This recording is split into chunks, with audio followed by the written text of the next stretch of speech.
बिस्मिल्लाहिर्रहमानिर्रहीम। अस्सलाम वालेकुम। 28 अप्रैल 2022 वो तारीखी दिन था जब वफाकी शरई अदालत ने रियासत पाकिस्तान को ये हुक्म दिया कि वो एक ऐसा मुआशी निज़ाम तरतीब दे जिसमें सूद ना हो। वफाकी शरई अदालत दरअसल पाकिस्तान का वो सबसे बड़ा आइनी अदारा है जो किसी भी कानूनी या आइनी शिक को इस बना पर रद्द कर सकता है कि ये इस्लाम से मुतसादिम है। वफाकी शरई अदालत ने ये हुक्म कोई पहली दफ़ा नहीं दिया। 1990 की दहाई में भी ये हुक्म इसी अदालत की तरफ से जारी हुआ था, लेकिन उस वक़्त की हुकूमत ने उसके ऊपर सुप्रीम कोर्ट में जाके स्टे आर्डर ले लिया था। वफाकी शरई अदालत ने रियासत पाकिस्तान को ये बताया कि 31 दिसंबर 2022 तक तमाम सूबाई हुकूमतें और वफाकी हुकूमत मुतल्लका कवानीन में मुनासिब तब्दीलियाँ करके एक ऐसा माहौल बनाएं कि सूद के बगैर मईशत कायम हो सके। वफाकी शरई अदालत ने यह भी हुक्म दिया कि उसके बाद 5 साल मजीद वक्त दिया जाएगा जिसमें मईशत को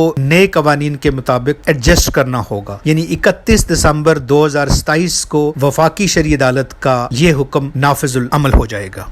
लेकिन state bank of Pakistan, national bank of Pakistan और इनके अलावा कुछ निजी बैंकों ने वफाकी शरई अदालत का ये हुक्म सुप्रीम कोर्ट में चैलेंज कर दिया है।